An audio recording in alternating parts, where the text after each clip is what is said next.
मैं आपकी तरफ हूँ, ताली वाली मत बजाना। बहुत देर 500-500-200 लोग तो पीछे से इसलिए उठ के चले गए कि यार ताली बजाने के लिए किए रहे। बोला हाथ खड़े करो, हाथ खड़े करो। इनका क्या बिगड़े, जोर से हाथ खड़े करो, यहाँ से बाँह पड़ गई तो नुकसान किसका है? नए साल में कोई नुकसान नहीं करवाऊंगा आपका। आप प्रेम से सुने, श्रद्धा से सुने। मेरे बाद में 3 बड़े कवि इस मंच पर विराजमान हैं। श्रद्धेय दादा भाई हैं, जिनके सानिध्य में बैठना ही अपने आप के लिए बहुत बड़ी गर्व की बात है। डॉक्टर विष्णु सक्सेना जी अपने आप में एक बड़े गीतकार हैं, और विनीत भाई साहब को पूरा देश और पूरी दुनिया जानती है। ये तीनों देश के बड़े कवि हैं। मेरे बाद में कविता पढ़ेंगे।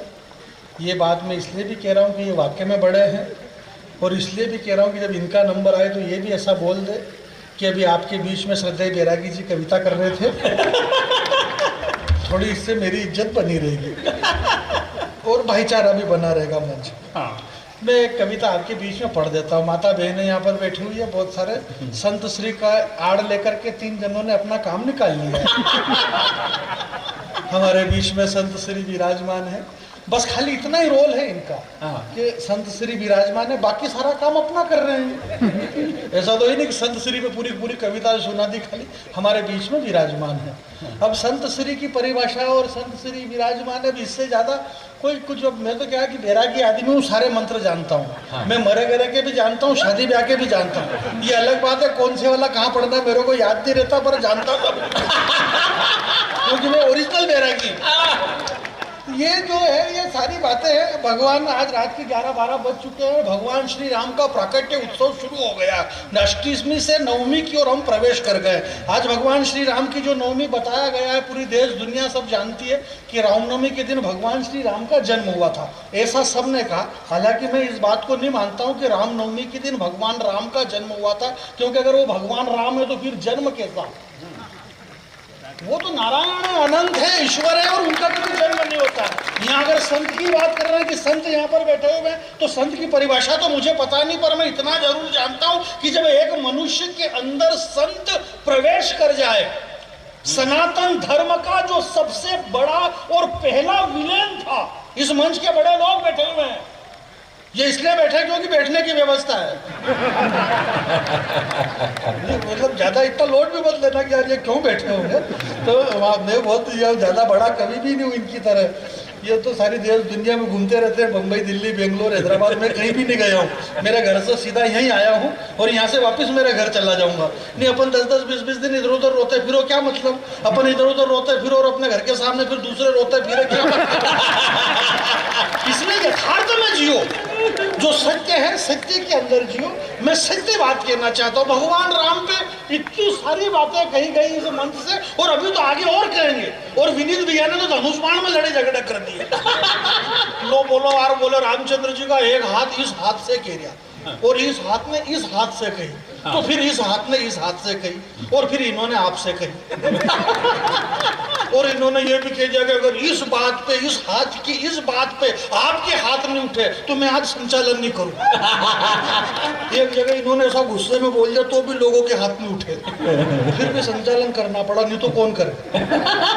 ऐसी जीत नहीं करना अपने को, कोई मतलब नहीं। बजाए तो बजाए, ताली नहीं बजाए तो नहीं बजाए। अपने को इतना भावुक भी नहीं होना।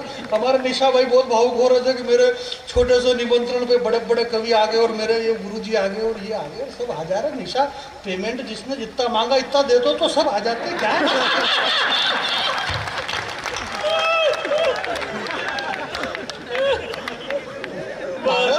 पेमेंट में भारत माता का खेल टिका हुआ। गुरु महाराज की जय। अपन पेमेंट से ही मार खा रहे हैं, बाकी तो भारत माता की जय है। पूरी देश दुनिया में भारत माता की जय है। भारत माता ही अमर रहेगा यदा यदा। इस सृष्टि पे सनातन धर्म की जड़ें इतनी गहरी है कि बॉस आपको कोई नोट लेने की जरूरत नहीं है। यहाँ भारतीय जनता पार्टी के लोग हैं, कांग्रेस के लोग हैं, यहाँ जो भी लोग हैं, यहाँ संत श्री बैठे हुए, माता बहनें बैठी है, जो भी बैठे हुए, अपने को इतना लोड भी नहीं लेना है कि अब क्या होगा, सनातन धर्म खतरे में। अरे कोई कुछ भी खतरे में नहीं, कायदा खतरे में। हमारी जड़ें इतनी गहरी है। जो काम हम आज कर रहे हैं, ये काम तो आज से 500 साल पहले पंडित आत्माराम दुबे की संतान बाबा तुलसीदास 500 साल पहले करके चले गए। अमित नाम भट्ट कठिन कराला। उन्होंने सुंदरकांड में लिखा, अमित नाम भट्ट कठिन कराला। 500 साल पहले अगला किया गया कि अमित अमित नाम का एक भट्ट आएगा। अमित नाम भट्ट कठिन कराला, कठिन भी रहेगा और मारेगा भी सही। ये बात तो बहुत पहले हो गई मेरे भाई। श्री रामचंद्र कृपालु भजमन हरण भाव भाई दारुणम नव कंज लोचन कंज मुख कर कंज, जिसके चरण भी कमल, जिसकी आंखें कमल, जिसके हाथ कमल, पांव कमल, इतने सारे कमल 500 साल पहले अगला आदमी वहां फीट करके चला गया। भाई अब क्या बचा? हमारी जड़ें बहुत गहरी है। अपने को कितना ही यार, हमारी जड़ें इतनी गहरी है। ये वृक्ष इसलिए लहरा रहे हैं क्योंकि इनकी जड़ें इतनी मजबूत है, इतनी ज्यादा गहरी है। मैंने आपसे कहा कि सनातन धर्म का जो पहला विलेन था, सनातन धर्म का पहला विलेन रावण, सनातन धर्म का पहला विलेन रावण। और उस रावण ने अपने अंदर जैसे ही संतत्व प्रवेश करवाया वो साधु बना। रावण जीवन में पहली बार साधु बना और साधु बनते से ही उसको पराई औरत माता जानकी मां लगी। और बाबा तुलसी ने लिखा कि मन ही मन कीन प्रणाम, रावण माता जानकी को प्रणाम करता। यह है संत की परिभाषा। एक बार संत, वाह, ऐसे बहुत सारे मेरे को याद है। ये बात मेरे को कान में भाई साहब ने पहले की थी कि अपने को एक आध घंटे थोड़ा सूतना है। मैं इनका सूत दूंगा, कविता से कोई लेना देना नहीं है, खाली सूता ही चल रही है बीच बीच में। बढ़िया का भाई साहब, मैं तो यही कह रहा हूँ कि जो बड़े लोग होते हैं वो बड़ा ही काम करते हैं। जो मैंने कहा कि ये जो भगवान श्री राम का प्रागट्य उत्सव आज शुरू हो रहा है, अष्टमी से हम नवमी की ओर चले गए, तो जो बड़े लोग होते हैं कई बार गलती उनसे भी हो जाती है। विनीत भाई साहब, मैं आपको बताऊं क्या हुआ कि मेरी माता बहनें यहाँ पर बैठी हुई है। हालांकि मेरी माता बहनें नहीं है, ये जिनकी बहनें उनकी है, पर ये मेरे कहने में ऐसा आता है, जैसा क्रम में रहता है। वरना अब मेरी बहन नाराज हो जाए, क्यों तेरी बहन वहां कैसे? सनातन धर्म क्या है? जब हनुमान जी महाराज ये जो भगवा डाले हुए हैं सारे गले में, बस ये कोरोना काल खत्म हो गया। हमारे निशु भैया मेरा बहुत प्यारा दोस्त है, बहुत प्यारा दोस्त है, और दोनों पिता पुत्र यहाँ पर विराजमान हैं। बहुत अच्छे गीतकार हैं, बहुत प्यारा कवि है वीर रस का। विनीत भैया ने भी इनके लिए बोला है, और भी जगह बोलते हैं। हालांकि आज ये प्रोग्राम इनका है इसलिए नहीं बोला, भी बोलते हैं। बहुत ऊर्जावान कवि है, विधायक साहब यहाँ पर विराजमान है। और इस बालक ने जो यहाँ पर काम किया आपके इस क्षेत्र में, बहुत प्यारा लाडला दोस्त है। मैं भगवान से ऐसी प्रार्थना करता हूँ कि निशा मुनि जी आपका भविष्य बहुत उज्जवल है। एक बार इसके अच्छे गीत के लिए जरा पूरा सदन अपने दोनों हाथ उठा करके ताली वाली बजा दे। बहुत बहुत बढ़िया निशु भाई, तुम्हारा प्यार और तुम्हारे लिए सम्मान श्रद्धा सदैव यहाँ पर बनी हुई है। और इस आंचल के अंदर, इस आंचलिकता के अंदर आपकी जो आंचलिकता यहाँ पर घुली मिली है, इस घुली मिली आंचलिकता में आपका प्रेम स्नेह सदा बना रहे। भगवान से हम यही प्रार्थना करते हैं, इसके अलावा मेरी और कोई प्रार्थना नहीं है। तो साहब क्या हुआ कि मैंने से कहा कि राजकुमार बादल जी बहुत बड़े कवि हैं, गीतकार हैं, विद्वान गीतकार हैं। कई सारे लोग कहते बोले यार कवि सम्मेलनों के मंचों से आप कवियों से, मेरे से तो शिकायत नहीं करते हैं, विष्णु भैया से भी नहीं करते, क्योंकि हम ये श्रृंगार के गीतकार हैं। तो इनका सीधा सेट काम है कि श्रृंगार के प्रेम के गीत पढ़ना। मेरा काम हंसाने का। परंतु ये जो वीर रस की बातें करते, देशभक्ति की बातें करते, लोग इनसे कहते हैं कि आप वर्तमान में जो देश के अंदर घट रहा है उसके ऊपर क्यों नहीं बोलते? बोले क्या बोले? बोले पेट्रोल क्या भाव हो गया, डीजल और पेट्रोल पे क्यों नहीं बोलते हो? बोले हम इसलिए नहीं बोलते हैं क्योंकि ये आपको पता है कि क्या भाव हो गया। बोले है कि नहीं पता, क्या भाव है अभी? बोले 118 रुपये। बोले जब आपको पता है फिर हम क्यों बोले?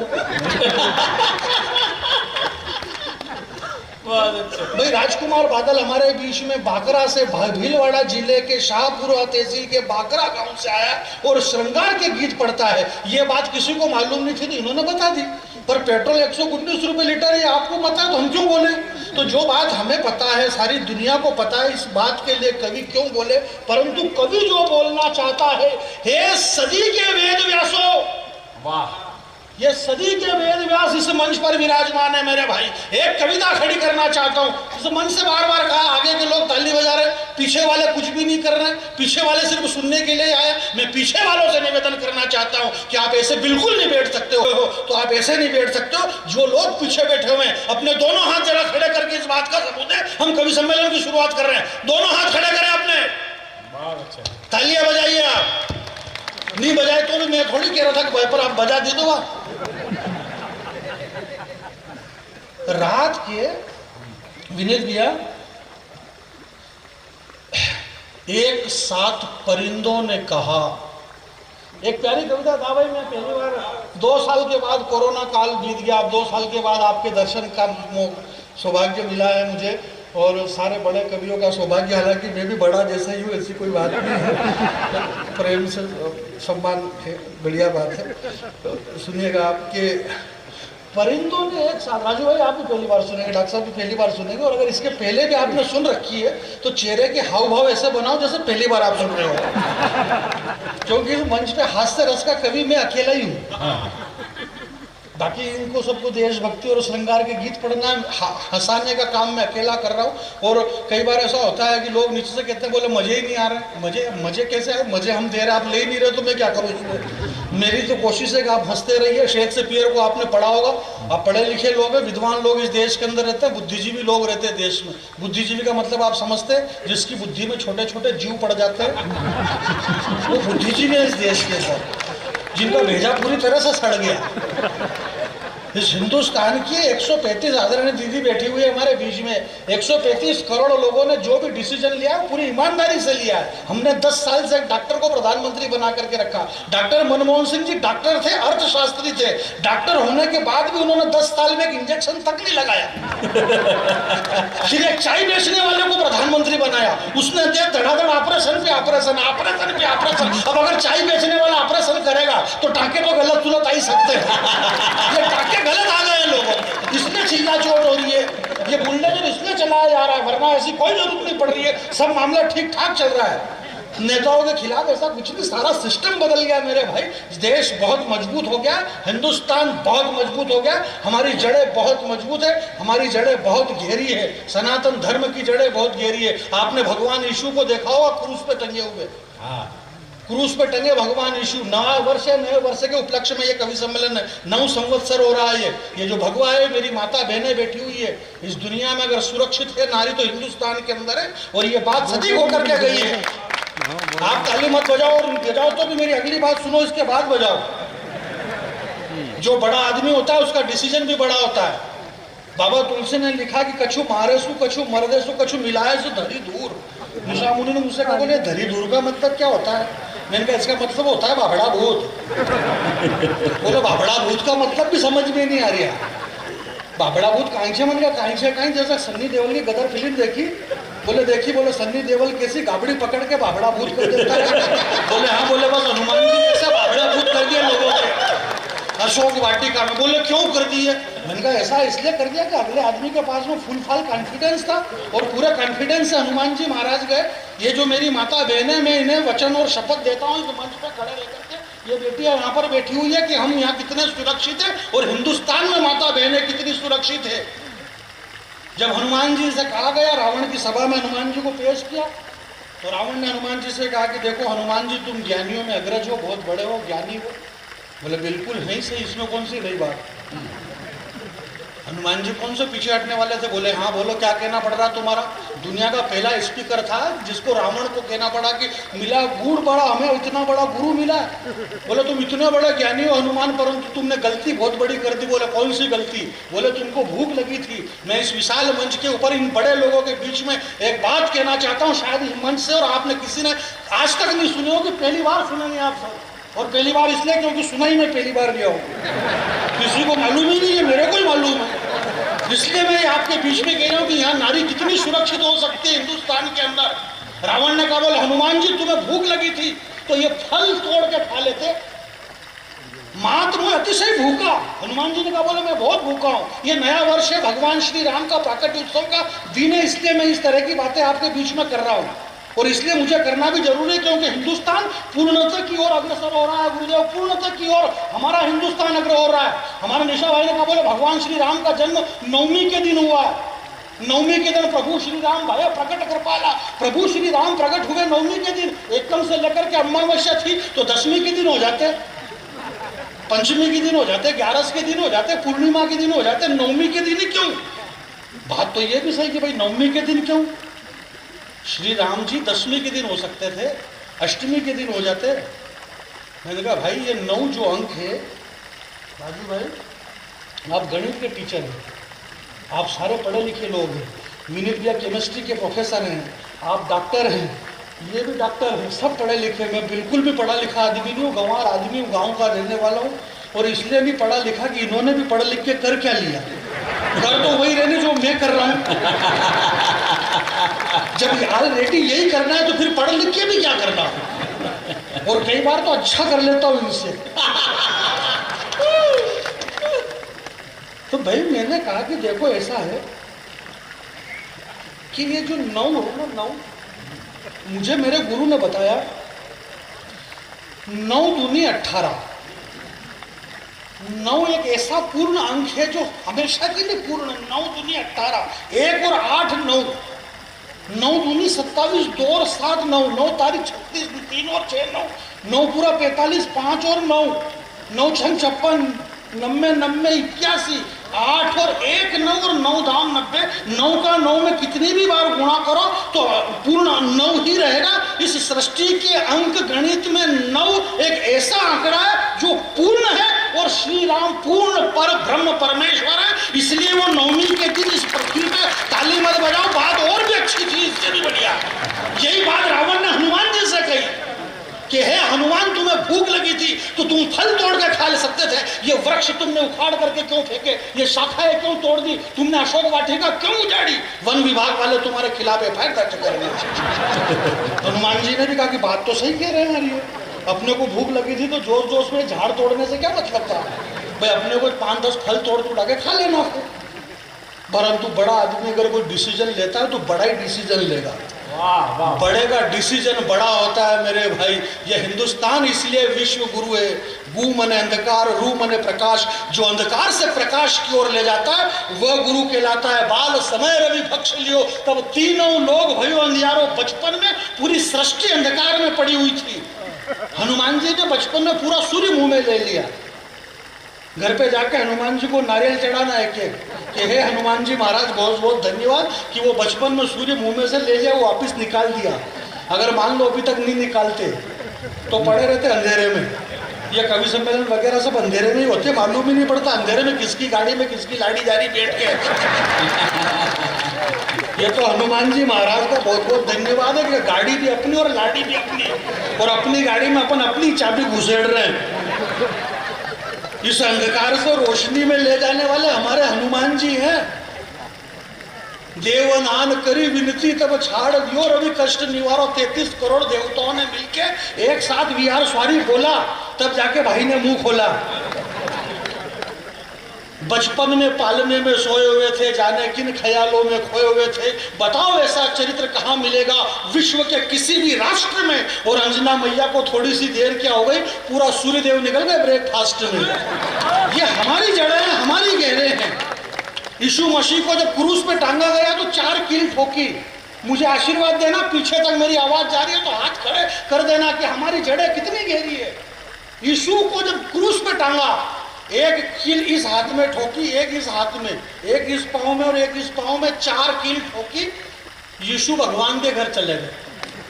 जिसको भगवान यीशु मसीह कहते हैं, वो खुद भगवान 4 कील में भगवान के घर। पितामह भीष्म तो कुछ भी नहीं थे, सैकड़ों बाण उनके शरीर में चुभे हुए थे, परंतु मृत्यु उन्हें छू भी नहीं सकती थी। ये सनातन धर्म की जड़ें हैं। सैकड़ों बाण चुने हुए थे, मृत्यु छू नहीं लिए उन्हें, नजदीक भी नहीं खटक रही थी। रावण ने कहा बोले वृक्ष क्यों उखाड़े तुमने? तो हनुमान जी महाराज ने एक सुंदर सा जवाब दिया। एक कविता आपके बीच में खड़ी कर रहा हूँ। वाह! ये मेरी माता बहन है। जयपुर के अंदर अधिवेशन हुआ, पत्रकार न्यू जर्सी से एक पत्रकार आई, उसने कहा बोले भारत के अंदर, तुम्हारे राजस्थान और भारत के अंदर सबसे असुरक्षित है नारी।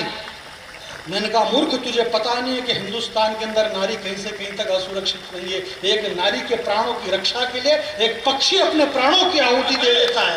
यह हिंदुस्तान है। यहाँ पर हनुमान जी ने कहा कि मैंने ये वृक्ष इसलिए उखाड़े कि ये जो जानकी है ना, ये जो माता जानकी, ये जानकी जो सीता है, ये क्या है? नहीं, ये इन्होंने राम पे इतनी सारी बातें बताई कि राम का मतलब ये है, राम का मतलब ये है, राम का मतलब वो है। भैया राम के मायने और राम का मतलब क्या है? राम का मतलब वही है जो राम है। आई समझ में? अब अपनी मर्जी से मर्जी पड़े जो बता दो, क्या मतलब? राम तो वही है जो राम है, और जो वही राम है इसलिए हम हनुमान कहते हैं कि रावण, ये जो माता जानकी है ना, ये वही जानकी है जो इस पृथ्वी से निकली है, इस पृथ्वी की पुत्री है ये जानकी। और ये जो वृक्ष खड़े हुए हैं अशोक वाटिका के, ये वृक्ष भी इस धरती में खड़े हुए हैं, इसलिए इस धरती के पुत्र हैं ये सारे वृक्ष। और ये जानकी भी धरती की पुत्री है, इसलिए इस जानकी के भाई है ये वृक्ष। और एक बहन अविरल बहत धारा, जिस बहन की आंखों से सतत आंसू बह रहा है, और ये भाई वृक्ष ठूंठ बन के खड़े हुए हैं, इन्हें जिंदा रहने का कोई अधिकार नहीं है। सारे वृक्ष हनुमान जी ने उखाड़ करके, जरा दोनों हाथ खड़े करके तालियां बजाइए, जल्दी से नीचे करो हाथ, बल दीजिए। वाह वाह वाह, बहुत अच्छे, वाह वाह, बहुत अच्छे, वाह वाह। ये देखो, ऐसा करना पड़ता है भैया, ऐसा करना पड़ता, तब जाके बड़े बड़े लोग उठते हैं अपनी जगह से। नहीं उठते हैं, सारी बातें हैं। गजब की जो, गजब की जो, बहुत बढ़िया, बहुत बढ़िया, बहुत बढ़िया। कि हाँ भाई, मान लिया हमने, हाँ मान लिया हमने, हाँ मान लिया कि तू भगवान है इस दुनिया का। राजू भैया, डॉक्टर साहब, रूस ने कितने बम फेंक दिए यूक्रेन पे? 1000 किलोमीटर दूर है दिल्ली से रूस। अब जुड़ना मेरे भाई, जो लोग उठ के जा रहे हैं भैया, आप एक एक करके जाइए। आप क्या कर रहे हो? आप 5-5, 10-10 लोग जा रहे हैं यार। नहीं, पढ़े लिखे लोग हैं। जनरल डायर ने जलियांवाले बाग के अंदर गोली कांड किया, सैकड़ों लोग मर गए, झुंड के झुंड। कौन कौन मरा उनके नाम भी मालूम नहीं है, परंतु भगत सिंह, सुखदेव, चंद्रशेखर आजाद, ये सब एक एक करके गए। पूरा देश उन्हें आज भी पूज रहा है। आपको जाना, आप एक एक करके जाइए।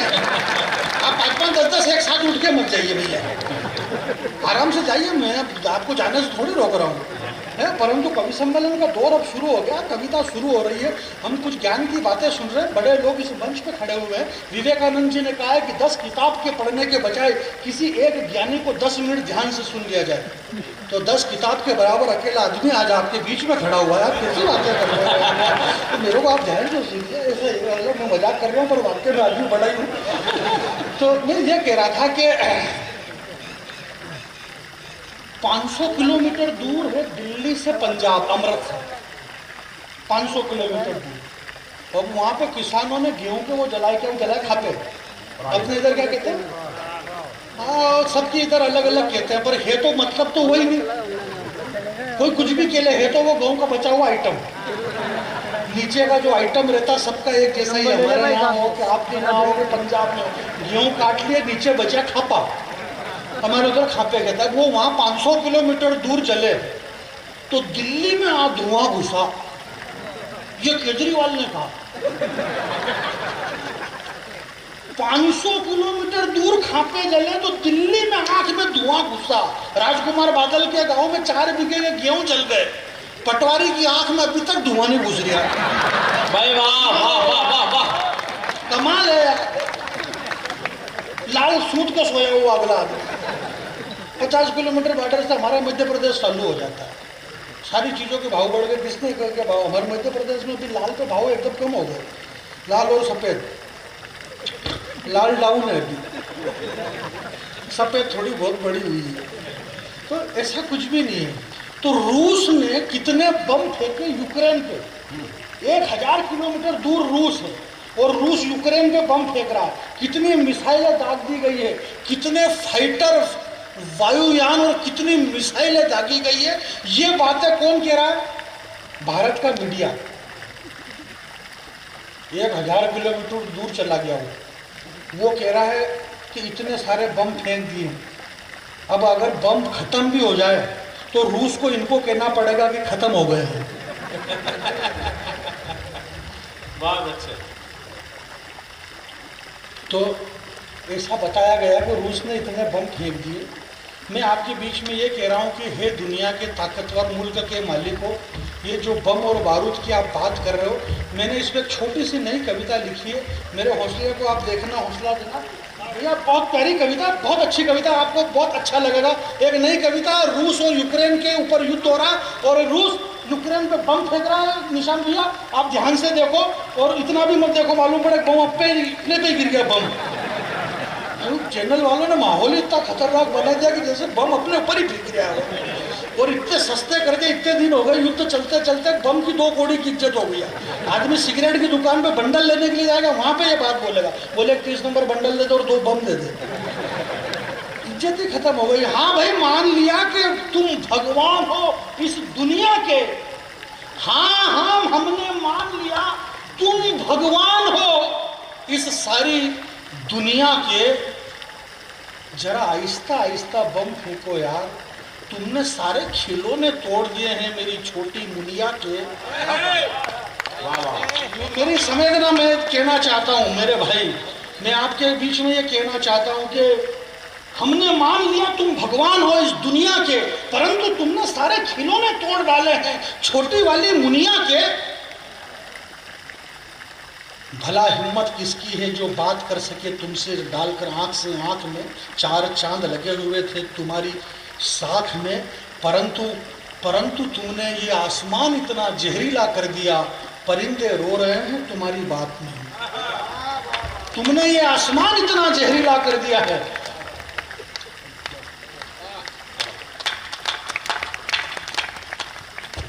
कई बार क्या होता है कि हमारे घर के अंदर वो बच्चे ज़्यादा मस्ती करते हैं जिन बच्चों को उनके घर में बूढ़े बुजुर्ग डांटते नहीं हैं। मैं आपके बीच में इतनी सारी बातें इसलिए कर रहा हूँ कि हमारे इस मंच के जो बूढ़े बुजुर्ग हैं, इन लोगों का प्रेम और स्नेह हमारे बीच में इतना बना हुआ है कि इनकी उपस्थिति में हम ऐसे गीत ऋषियों के बीच में कविता कर लेना ही हमारे लिए बड़े योग की बात है, हमारे लिए गर्व की बात है। हम ये बात हमेशा कहते रहेंगे कि हम दादा भाई के इनके सामने मंच में कविता पढ़ते थे। सुनिएगा मेरी माता बहन, 5 मिनट का मुझे समय देना, कोई उठ करके बीच में से हो जाए कि ये जो 30 साल पुरानी घटना द कश्मीर फाइल्स इस देश के अंदर फिल्म बनी है कि ये मेरे पुराने प्यारे मित्र ऐसे कैसे बदल गया रे तेरा चरित्र, तू भूलने का इतना आदी कैसे हो गया है, शायद तूने कुरान ढंग से नहीं पढ़ी इसीलिए जिहादी हो गया है। वाह वाह वाह वाह। शायद तूने कुरान, ये कविता सादी है, इसमें ताली नहीं बजाना। 2 तरह की कथा होती है घर में, एक होती है हारमोनियम पे ढोलक पेटी और वायलिन बेंचो सब रहता है, और एक कथा होती है बिल्कुल सादी जिसमें कुछ भी नहीं रहता है, गायन वाद्य यंत्र कुछ नहीं रहता है। डायरेक्ट पंडित जी बोल देते हैं, 5 अध्याय सुनाते हैं लीलावती और कलावती के, कथा पूरी हो जाती है और प्रसाद बांट दी जाती है। तो ये सादी कविता, इसमें तालियों का जरूरत नहीं पड़ती है, बिल्कुल आपको ध्यान से सुनना है, ताली वाली का शोर शराबा करने की आपको जरूरत नहीं है। ए मेरे पुराने प्यारे मित्र ऐसे कैसे बदल गया और तेरा चरित्र, तू भूलने का इतना आदी कैसे हो गया है, शायद तूने कुरान ढंग से नहीं पढ़ी इसीलिए जिहादी हो गया है। माँ की कोख से पहला कदम तूने पहली बार इस धरती पर रखा है, इस मिट्टी के स्वाद को तूने कई बार चखा है, तेरे अब्बू की उंगली पकड़ करके इस धरती पर तू घूमा है, ठोकर लगी तो सैकड़ों बार इस मिट्टी को तूने चूमा है, इस गांव के गलियों के चबूतरे पर तूने कई रातें काटी है, और तुझे पता ही नहीं यार ईद की सेवैया तूने मेरे घर तक आकर के बांटी। वाह वाह वाह वाह। मेरी माता बहन यहाँ पर बैठी है, हमारी ताकत कहाँ पर लगी हुई है, कहाँ ताकत लग रही है। जो ताकत इस देश के अंदर राहुल गांधी जी में जाना थी वो दिग्विजय सिंह में चली गई। ताकत गलत जगह जा रही है। ये माता बहनें बैठी, हमारी भारतीय संस्कृति में हमारे मालवे के अंदर, आपका हाड़ौती और मालवा कोई ज़्यादा दूर नहीं, हमारा ये मालवा और आपका ये हाड़ौती। मालवे में कहावत है, खाना खजाना और जनाना किसी को नहीं बताना। खाना अपन ऑलरेडी खड़े खड़े बफेट में खा रहे हैं, खजाना है ही नहीं जो बताए, और जनाना यानी भारतीय नारी रैंप पे खड़ी है कि भारतीय नारी कितनी सुंदर है। भारतीय नारियों को सुंदरता की प्रतियोगिता में खड़ा कर दिया हमने। ऐश्वर्या राय, युक्ता मुखी, लारा दत्ता, प्रियंका चोपड़ा, क्या गजब का बनाया मालिक ने तुम्हारा थोबड़ा। तुम सबके सब विश्व सुंदरी का खिताब जीती, पर सही सही बताना तुम्हारे साथ क्या क्या बीती। तुम सबके सब विश्व सुंदरी का खिताब जीती, पर सही सही बताना तुम्हारे साथ क्या क्या बीती। अरे ऐश्वर्या राय, तूने सिर्फ सुंदरी शब्द चुना है, विश्व सुंदरी का नाम तेरे बाप ने भी नहीं सुना है। विश्व सुंदरी का नाम सुनेगा तो अपने आप को भूल जाएगी, और विश्व सुंदरी का चरित्र सुनेगा तो तेरी आंखें खुल जाएगी। विश्व सुंदरी बनने के लिए जमाने से जूझना पड़ता है, और विश्व सुंदरी बनने के लिए धधकते अंगारों पे कूदना पड़ता है। विस्तोड़ की महारानी पद्मिनी थी, जिसकी सुंदरता के आगे आईना तक टूट गया था, और पानी में चेहरा देखा था अलाउद्दीन खिलजी ने, उसका भी पसीना छूट गया था। आपकी तालियां कमजोर है मेरे भाई। दो कोड़ी का गम ताकि हमारी क्या है हमारी भारतीय नारी। जब श्री चली गई मेरे दोस्त, भगवान श्री राम का जब वनवास हुआ तो सारी सृष्टि रोने लगी कि राम हमें आप छोड़ करके नहीं जाएंगे। राम के सामने आकर के सारे अयोध्या के लोग सो गए, परंतु वही भगवान श्री राम तापस वेश विशेष उदासी 14 वर्ष राम वनवासी। जब श्री राम जंगल से वापिस आए और इस माता जानकी का 14 वर्ष के लिए श्री राम ने वनवास दिया, तो एक भी व्यक्ति खड़ा नहीं हुआ, एक भी व्यक्ति ने विरोध नहीं किया कि जानकी का वनवास नहीं होना चाहिए।